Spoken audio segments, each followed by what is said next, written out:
Welcome to episode 17 of the Fire Safety Matters podcast, where we bring you the latest news, views and opinion from across the UK's dedicated fire industry. My name's Brian Sims and I'm the editor of Fire Safety Matters magazine. We're delighted that this podcast is sponsored by the Fire Safety event, which runs at the NEC in Birmingham on the 7th, 8th and 9th of September 2021. To register for the show, visit www.firesafetyevent.com. As always, I'm joined on the Fire Safety Matters podcast by my colleague Mark Sennett, the CEO at Western Business Media. Hi Mark, how are things with you? Yeah, good, thanks, Brian. Really busy. As you know, we've got a lot on at the go at the moment. We're just about to launch the Fire and Security Matters Awards and open entries in May, and we've got a digital conference for Fire Safety Matters, which is FSM Live, later on in the year, and we've already got a number of key speakers and associations lined up with that. Yeah, so just really, really busy, and obviously this podcast is now monthly, and we've got a lot to cover. This is our first one of the year, so as you know, we always start off with the news, and you can see all the latest news from Fire Safety Matters on our website, which is www.fsmatters.com. You can sign up for our weekly e-newsletter, which over 60,000 people now get. You can see a latest edition of the magazine, or sign up to get it in digital or in print through the website, and you can see our archive of podcasts on there as well. So a lot going on, but let's start off with the news, Brian. What's the first news story you want to cover on this episode? It is a fairly major one, Mark. It's going forward, residents will be protected through the establishment of a national regulator, which will ensure the materials used to build homes will be made safer. That's the latest announcement from the Housing Secretary, Robert Jenrick. The new regulator for construction products will have the necessary power to remove any product from the market that presents a significant safety risk and prosecute any companies who flout the rules on product safety, Mark. The news follows on from recent testimony to the Grenfell Tower inquiry that shone a light on the alleged dishonest practice by some manufacturers of construction products, including allegedly deliberate attempts to game the system and rig the results of safety tests. The regulator itself will enjoy strong enforcement powers, including the ability to conduct its own product testing when investigating concerns. Businesses must ensure that their products are safe before being sold, in addition to testing products against the recognised safety standards. This news really marks the next major chapter in the government's fundamental overhaul of regulatory systems. The progress on regulatory reform includes the publication of the ambitious draft Building Safety Bill, which of course we've covered in great depth on Fire Safety Matters, representing the biggest improvements to regulation in 40 years, and also the advent of a new Building Safety Regulator, already up and running in shadow form at the moment, Mark. Now, the Housing Secretary, Robert Jenrick, has stated, and I quote, "The Grenfell Tower inquiry has heard deeply disturbing allegations of malpractice by some construction product manufacturers and their employees, and of the weaknesses of the present product testing regime. We're establishing a national regulator to address these concerns and conducting a review into testing to ensure that the national approach is fit for purpose. We will continue to listen to the evidence emerging in the Grenfell Tower inquiry and obviously await the judge's ultimate recommendations. It's already clear that action is required now, and that's what we're doing."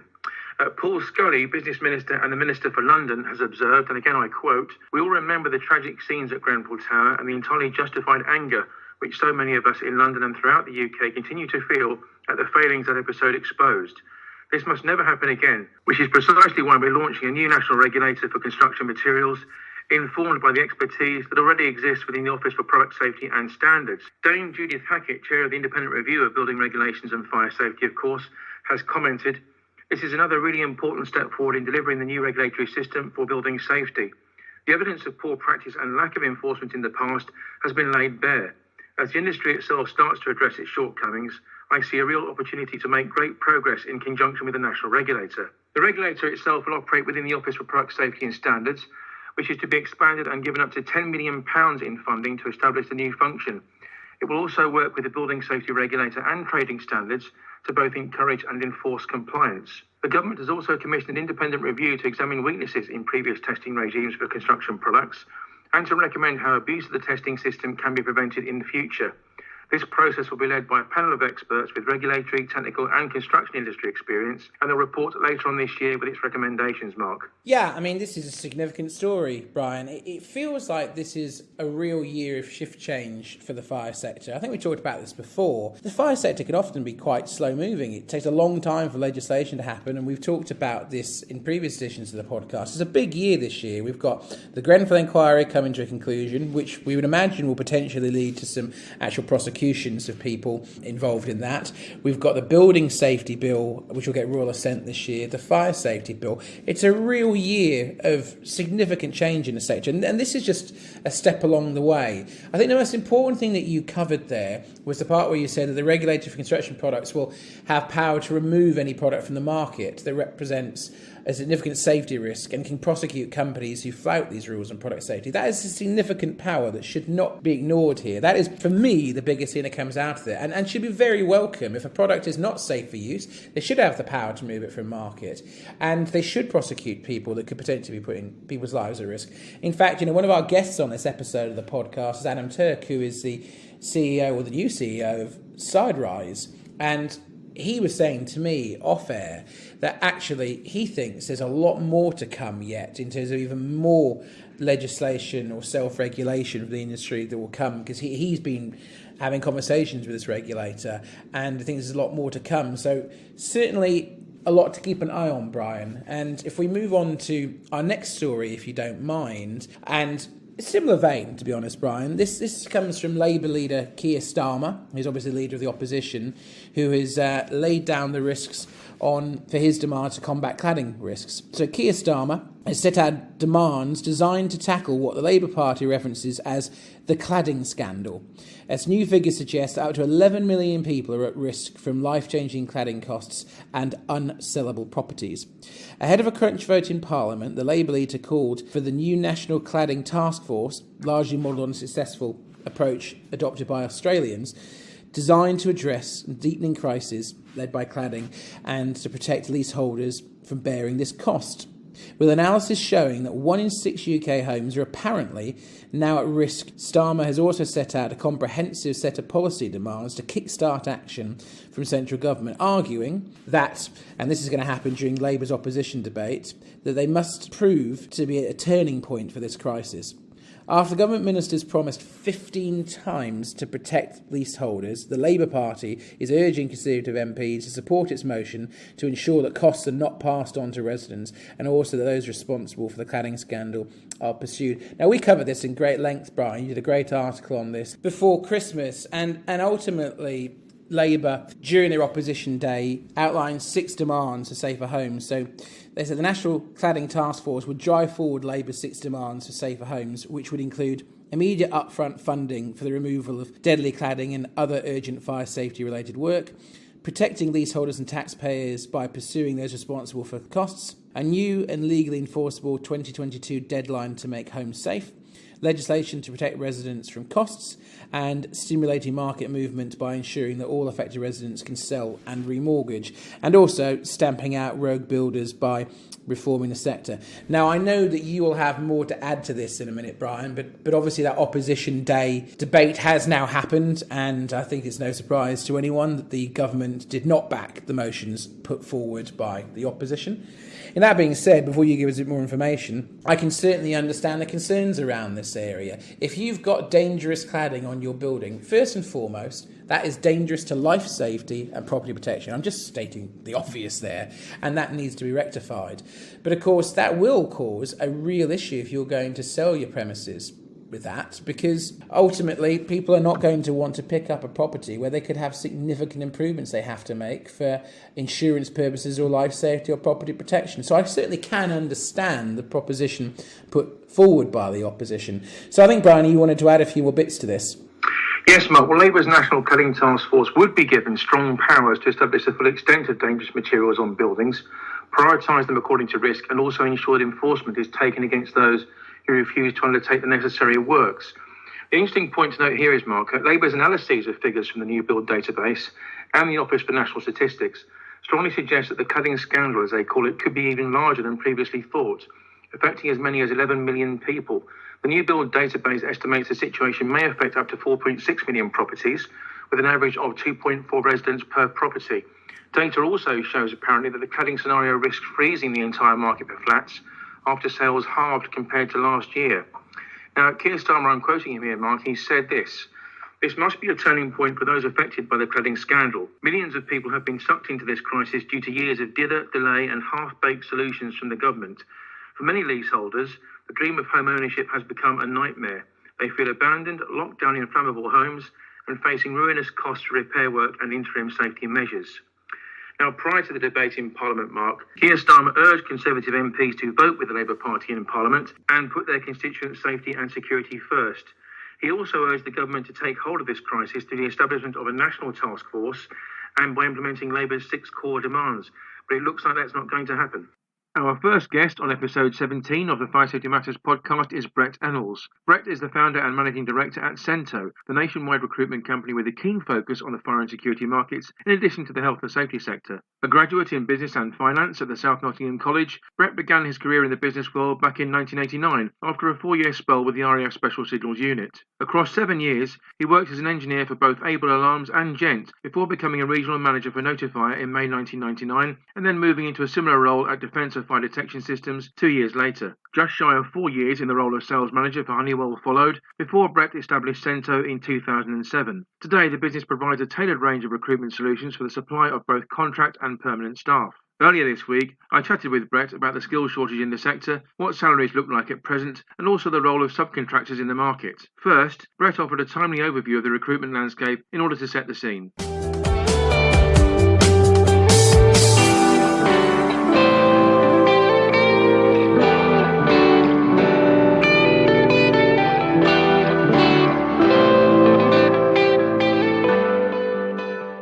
Looking back at the economic downturn of 2008, the nation finds itself in a similarly gloomy period just now, given the ongoing impact of the pandemic. Set against that backdrop, Brett, what's the recruitment market looking like at present? Personally, we're quite busy at the moment, fire and security sector. Initially, last April, things did grind to a halt, as you'd expect, but it then took a similar sort of pattern to 2008, whereby roles were put on hold, but slowly but surely they've crept back over a period of time, and we're back to, I would say, probably pre-COVID levels at the moment. I mean, at the end of the day, the fire and security sector is quite a decent, solid sector to be in. It's not all negative. £16 billion industry in the UK, and it's technically grown 2% according to our stats over the course of last year.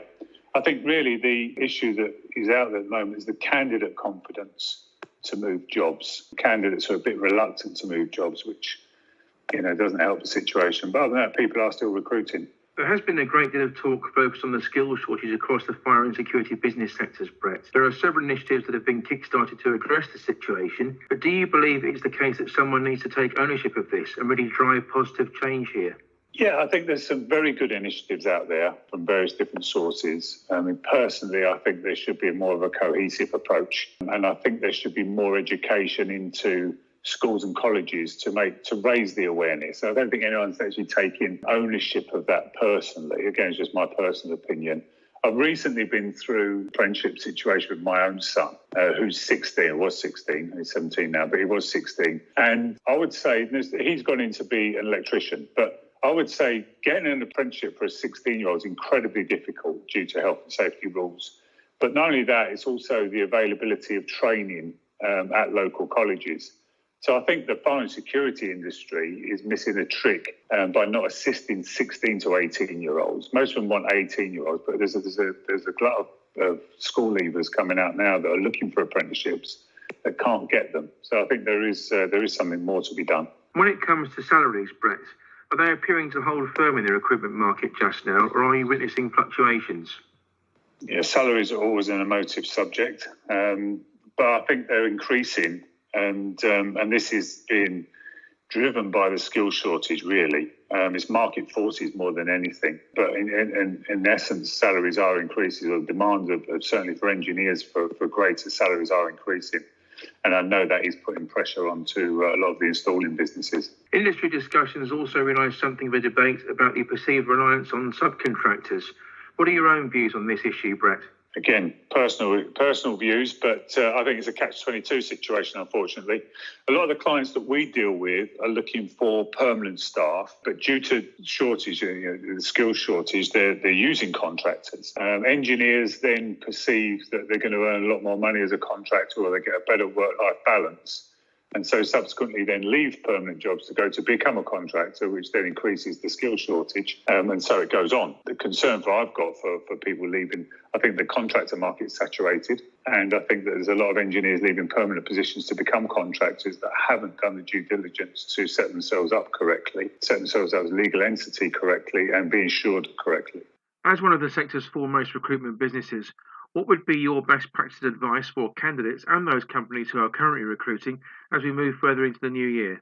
I think if you're a company that's looking to recruit, don't focus your marketing or your job adverts on money. A lot of people move for progression and a better working experience than just for money. And then you need to ask yourself the question, start by asking yourself the question, why would someone want to come and work for me? If it ends up all being about money and it all ends up being about pounds, they are generally the candidates that will then move on again for a better offer. And they're not necessarily the sort of candidates you're looking for. If you're a candidate looking for a new role, again, think about your own personal portfolio. Think about what training you've done, what achievements you've gained during your career, what sort of sites you've worked on, big sites. As they say, pretty much blow your own trumpet.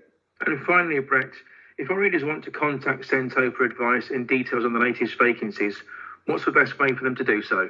Either via the website, so centogroup.com or fireandsecurityjobs.com. Contact me or any of the team via LinkedIn. All the contact details are on there. I mean, we're currently offering a free consultation service for any company that's looking to recruit. Basically offering advice, tips and tricks on how to do it free. Quite happy to help anyone out.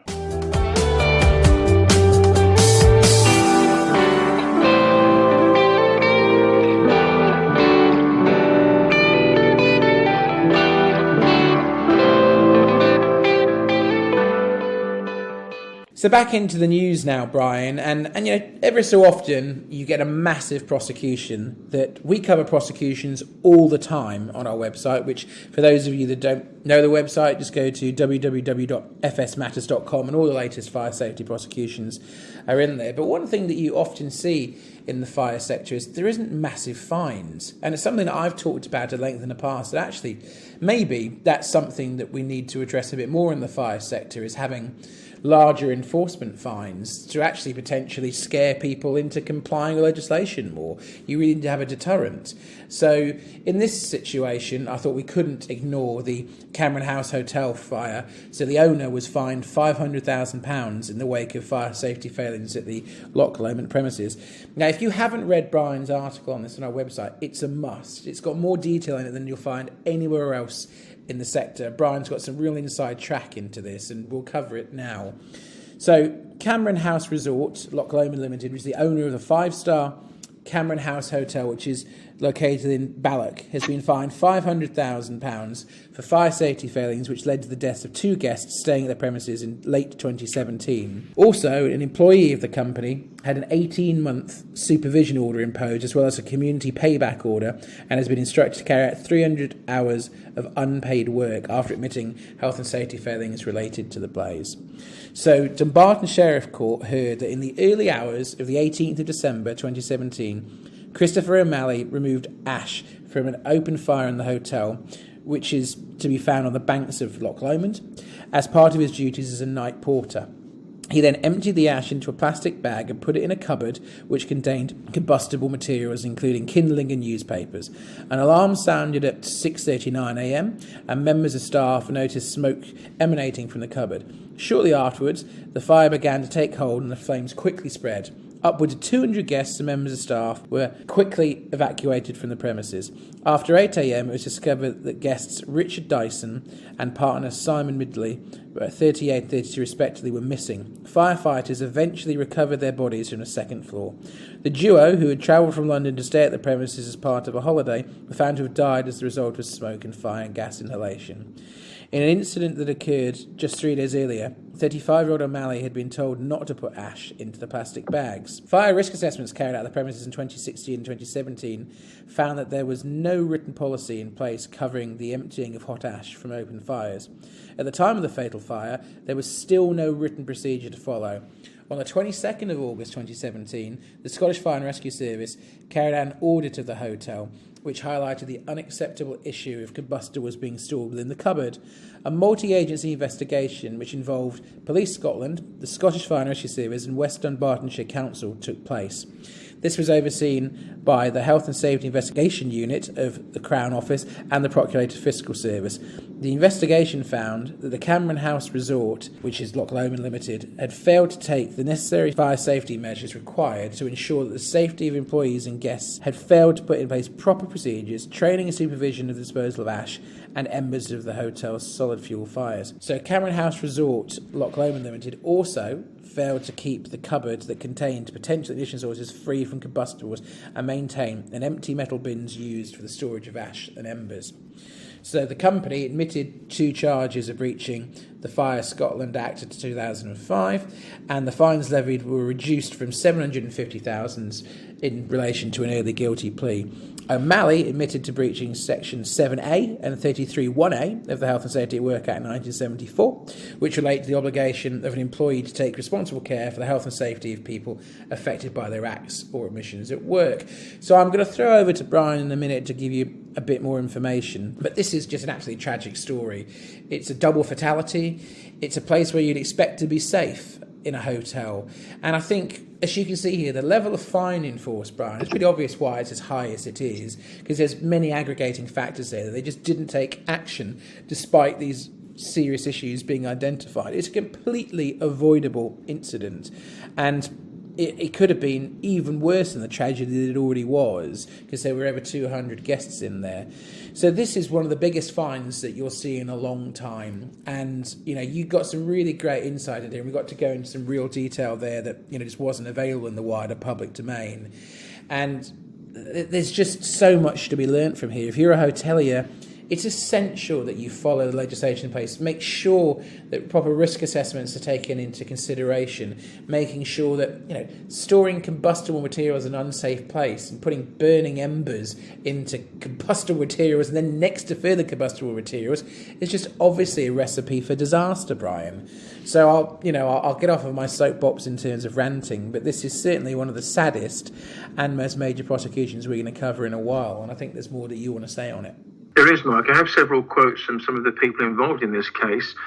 Sentencing O'Malley of Renton in West Dunbartonshire, Sheriff William Gallagher was presiding on the case, said to him, "Your acts on 18th of December 2017 caused a fire to start in a cupboard at the Cameron House Hotel. The fire developed from that cupboard and spread to many parts of the building, which had to be evacuated. Some guests managed to do so with relative ease. Some found it more difficult, crawling along corridors to avoid the smoke. Others had to be rescued by ladder. No doubt some of those who experienced these traumatic events will be affected by them for a long time to come. 2 others were unable to escape from the fire, and as a consequence of inhaling smoke and fire gases, tragically lost their lives." Sentencing O'Malley to work in the community rather than handing down a custodial term, Gallagher explained, "This is not an attempt by the court to diminish what happened and the tragic loss of life. Rather, it's in recognition that it was not remotely in your contemplation that anything you did on 17th or 18th of December 2017 would have led to the catastrophe which in fact ensued." Sentencing Cameron House Resort, Loch Lomond Limited, Sheriff Gallagher stated that it was unacceptable that the hotel's operators didn't act on previous advice from the Scottish Fire and Rescue Service to remove combustibles from the cupboard.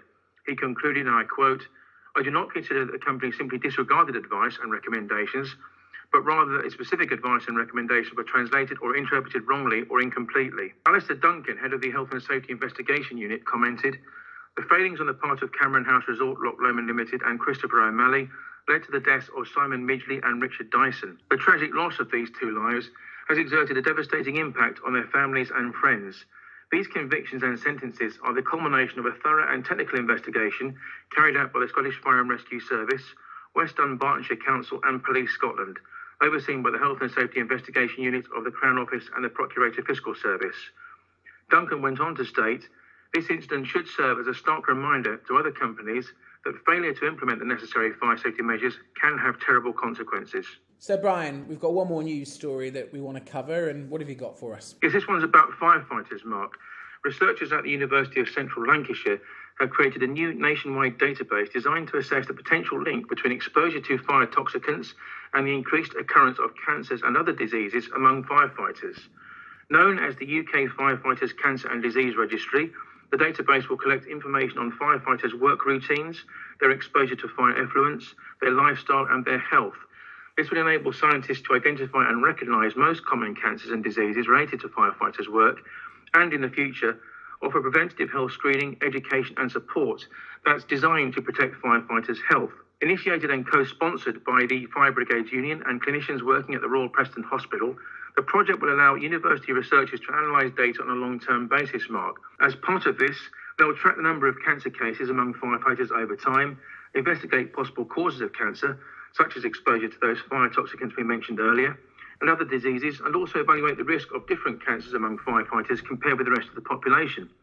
This research will allow scientists to fully understand the link between the exposure to fire effluent that firefighters face at work and the prevalence of cancers or other diseases.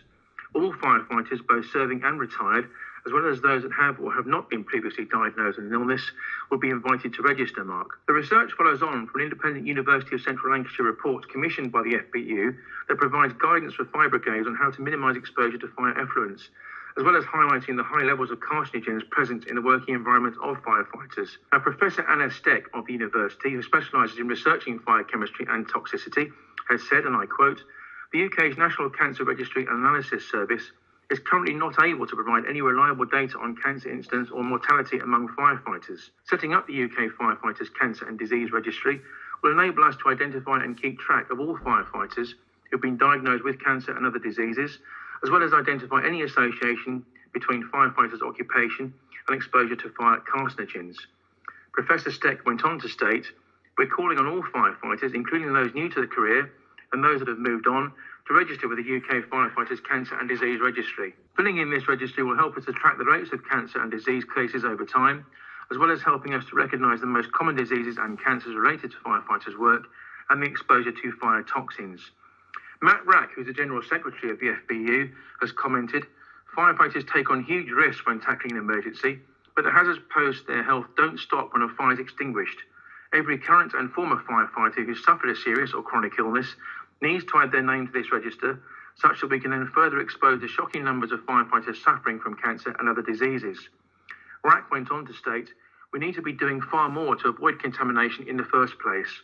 Also, as the body of evidence continues to grow here, politicians in the UK must be willing to step up and protect their own firefighters." In closing, Mark, the UK Firefighters Cancer and Disease Registry can be accessed on the University of Central Lancashire's website, and the URL for that is www.uclan.ac.uk/FCDR. Yeah, good positive story in terms of initiative to end on, which is how we like to end in terms of our news coverage often. There's no downside to this. I mean, those of you that listen to our sister podcast that I host, the Health and Safety Matters podcast, know that we often talk about asbestosis, how the HSE did its hidden killer campaign of protecting people that are exposed to asbestos and can get asbestosis on the back of that. And I don't see this as any different than that, Brian. Firefighters do a really important job and a really dangerous job, and they can be exposed to some horrifically dangerous gases and carcinogenics. This can happen, and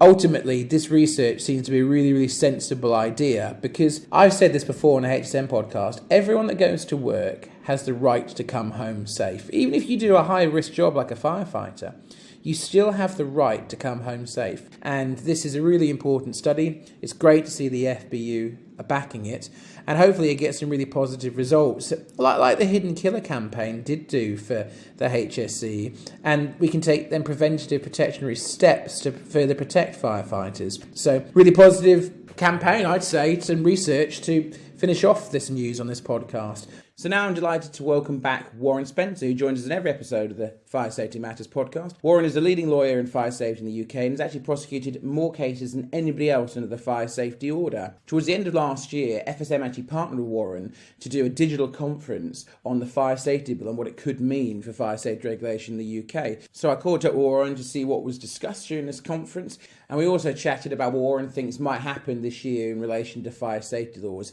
with both the fire safety bill and the building safety bill looking to get royal assent.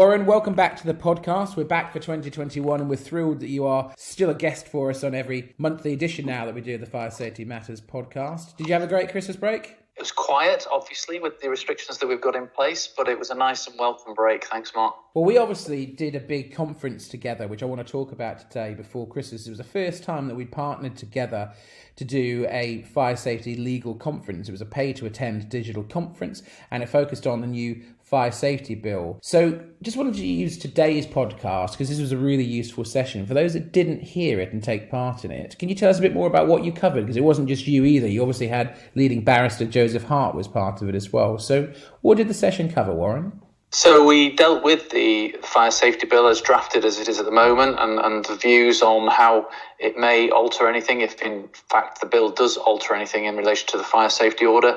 We looked at how the bill has now, or is attempting to clarify, Article 6 in relation to the fire safety order and what it may mean in the future in relation to the premises and the now more specific reference to what is covered by the order and what isn't.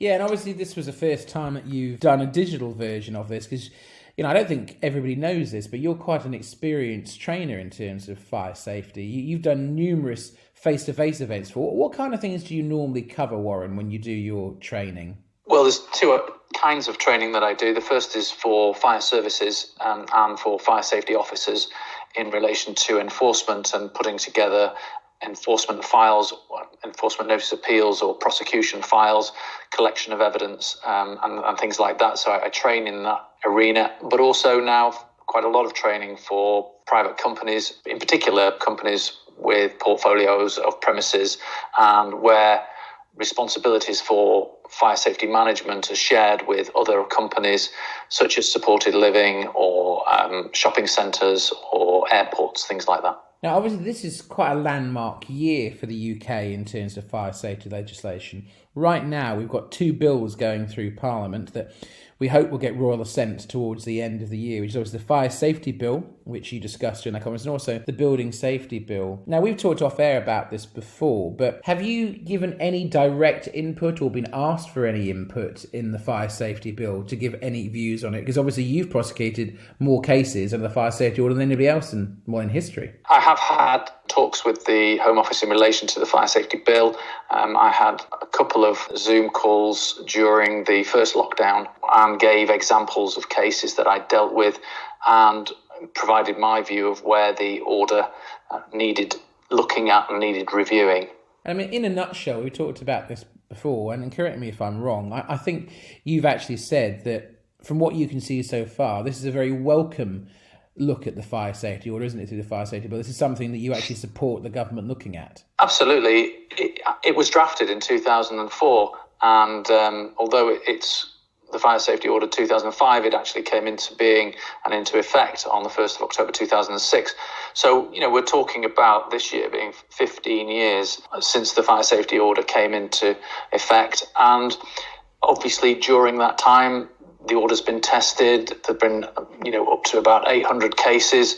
And it's time now, I think, that you need to look at it to see if it's still fit for purpose, and also if the way in which the world has changed, digitalisation, etc., whether it needs looking at, and clearly to take account of things that have happened, which we need to learn from, which has obviously happened over the last few years. Well, obviously, we're soon going to be announcing another similar digital conference, which we will reveal in the next podcast, how people can get involved and enjoy. But, we're lucky to have you in terms of giving legal advice. But if people want to get in touch with you outside of this podcast, reach out. What's the easiest way to do so, Warren? A lot of people contact me via LinkedIn. I'm on Twitter as Fire Safety Law. I have a website, firesafetylaw.co.uk. On that platform, you have the opportunity to make any kind of inquiry. And obviously, I'm a solicitor at Blackhurst Budd Solicitors, and we're easily accessible on the net as blackhurstbud.co.uk. And if you want to look at any of the great articles that Warren's done for us in the past, and there have been numerous, just go to our website, which is www.fsmatters.com. And if you type Warren's name in the search box, we've got a plethora of articles from him. So, Warren, we're looking forward to seeing you back next month, and thank you for your time on this episode. Thank you, Mark. Stay well.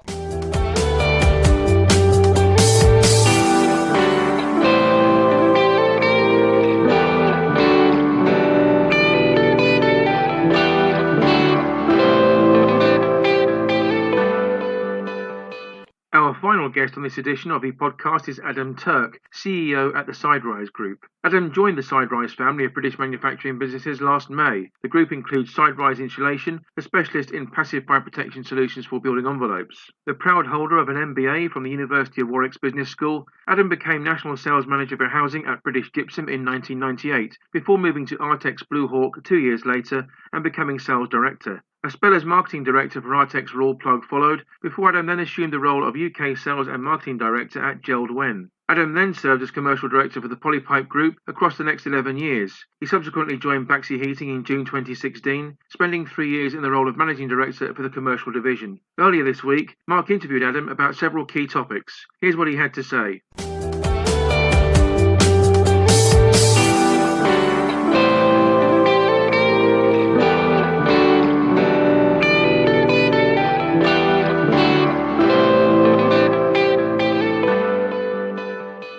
Hi Adam, how are you? Hi Mark, I'm good, thank you. Good. Looking out at the some snow outside, and yeah, all well here. Yeah, it's definitely the latest thing that we will have to contend with, from COVID to Brexit and now weather conditions, and it's somewhat of a baptism of fire because you're relatively new in post as CEO, aren't you? When did you join Siderise? Well, I originally came into the Siderise fold in May last year, initially in an operational role, and then moved up through a couple of positions into the CEO role on the 1st of January. Tony James, who's been in the business for nearly 30 years, has retired into a non-exec role at the same time. So let's talk about Siderise. Siderise was established more than 45 years ago, but I'm actually not sure that many of our listeners will necessarily be familiar with you. So can you tell us a bit more about Siderise, please? Yeah, no, absolutely. I think people in Siderise often say that they're the industry's best kept secret. And certainly when I was first contacted about the role a year or so ago, I wasn't very familiar with the company either. Siderise is a business that's majored on technical and engineering excellence and has been less focused on going out there and being a disciple to tell the world what it does. So people who work with Siderise know us really, really well, but people outside of that immediate envelope maybe aren't as familiar with the business. And that's certainly something we're trying to change. We appointed Helen Massey as a new marketing manager in the summer last year, and we're really moving our messaging along now to really help a much wider audience get to grips with Siderise. In terms of our business, to answer your question directly, our market is all about passive fire solutions for the building envelope, and that's what we major on. We're certainly market leaders in the UK. And with regards specifically, when we say passive fire solutions, what we're talking about is cavity barriers, and we're talking about fire compartmentation, we're talking about that insulation that protects the building envelope. So yeah, I'm very familiar with Helen, known her for years, and she's got me very much up to speed with Siderise, and I am familiar. And one of the things you say is integrity in all we do, and that's quite a bold brand statement. What underpins this? You know, this has been Tony's mantra, our outgoing CEO. Tony always did everything properly, even when many years ago the business was much smaller. Everything in the company was done absolutely as it should be. And Tony recognised, I think 6 or 7 years ago, the importance of testing, and has literally spent millions of pounds testing our product in so many numerous different types of application. And that has given us the ability to ensure that every piece of advice we give is absolutely the right advice for the application and the customer. And the business will walk away from a job if it's not going to be done properly. And we mark that our integrity is more important than achieving a sale. Well, that is a tremendous ethos to have. We all know that the fire safety market doesn't move particularly quickly, and testing takes a long time, and certainly is an essential thing to do, and the fact that you're committed to that is a real credit to you guys. And I think that leads on to another question I had for you. What differentiates Siderise from the passive fire insulation market? Well, I think it goes hand in hand with this doing things properly. I mean, we say that it's a story of insight, ingenuity, integrity. So insight in that the business is resourced and will take the time to properly understand the situation, application, project, environment that we're being involved in. We will use the ingenuity of our people, using the data that we have from all the testing, the technical knowledge, a very wide range of competence in the business to give us that ability to make the right decision about the solution. And then we use our integrity to provide that into the customer, the application in the right way. So for us, It's if you come to Siderise, you know we're going to take the time to do it right. You're going to get the right answer for what you need, and we're going to be honest with you. And I think our customers, particularly in the wake of the Grenfell situation, have come to really rely and depend on us and trust us that if they work with us and we give advice, that is the right thing to do. So another commitment you've made is the by your side commitment. As a manufacturer, what does the commitment of by your side mean to the market and also to your project stakeholders? You know, it is a complex environment in which we operate. I think a lot of focus has been given on the cladding and not so much what goes on behind it, but we know that the secret of good fire protection for the building envelope is good compartmentation, and therefore the cavity barrier that goes behind is really important.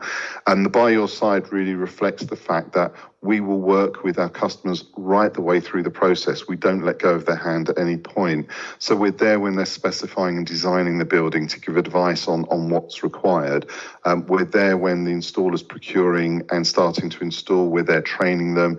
We're there on site with them, helping them. And we also have a very clever piece of technology which allows people to review the work that's being done on site to make sure it's done properly. And I think we wanted to get this across to the market, that we are a company that we are very well resourced for the size of our business and for what we do.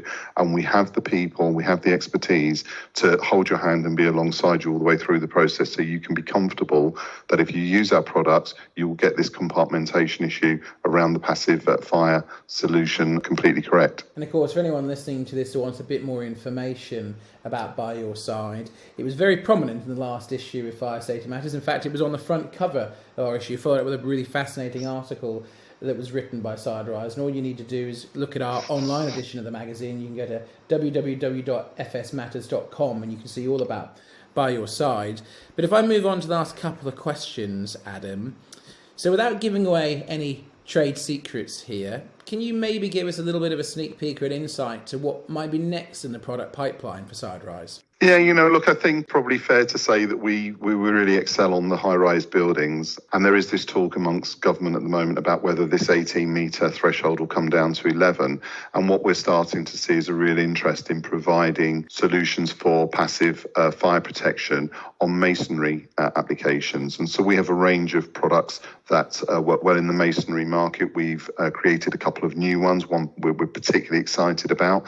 So we're going to come out to the masonry market with a range of solutions to help create a good passive fire protection in that masonry environment for that kind of 4 or 5 story building. So just in closing, this is a nice time to ask you. You've obviously got a lot going on, and right now a key driver for you is to get as many people to know about the commitments that you've just said and what Siderise is all about. So if people want to find out more about Siderise, what's the best way to do so? Yeah, get in touch with us.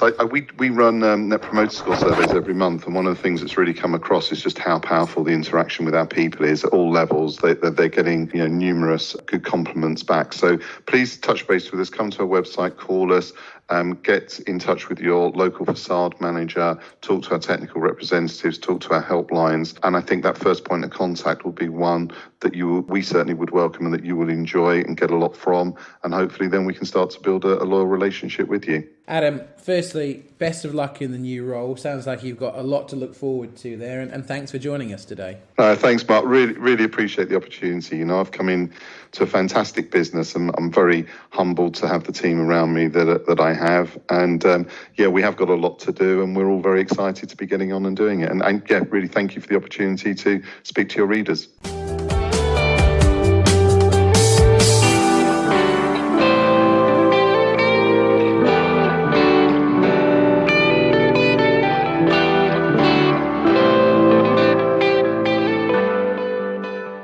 That brings us to the end of this latest edition of the Fire Safety Matters podcast. Many thanks indeed to Brett Ennals from Cento, Warren Spencer of Blackhurst Budd Solicitors, and also Adam Turk of the Siderise Group for their valued contributions. You can read more on the issues raised here and others by visiting the Fire Safety Matters website at www.fsmatters.com. We do hope you've enjoyed the content and found it useful. On that note, please do contact us if there are any particular themes or issues you would like us to explore on upcoming broadcasts. You can do so on Twitter by using the hashtag FSM Podcast. Do make sure you follow us on Twitter at FSMatters_MAG. Please do like and share the content of our regular podcasts and spread the word among your industry colleagues.